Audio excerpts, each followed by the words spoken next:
যে মাগরিবের পরে বা ফজরের পরে তিনবার পড়বে, কত সহজ। সুবহানাল্লাহিল আযীম ওয়া বিহামদিহি ওয়ালা হাওলা ওয়ালা কুওয়াতা ইল্লা বিল্লাহ, তিনবার পড়বে। কোন অঙ্গের ভিতরে তার স্টপ হবে না, কোন অঙ্গ স্টপ হবে না, থামবে না, কোন অঙ্গ না।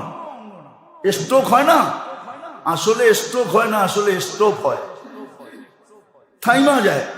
হার্ট আগের মতো চলে না, থাইমা গেছে, হবে না, গ্যারান্টি।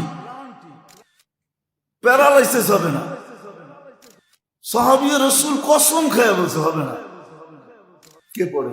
আল্লাহ তো দিছিলেন, নিয়মও দিছে, পদ্ধতিও দিছে, মেডিসিনও দিছে। আবার বলছে এই 3 সূরার সাথে যদি সূরা ফাতিহা 7 বার মিলায় নাও তাহলে তোমার পিছনের গুনাহ মাফ।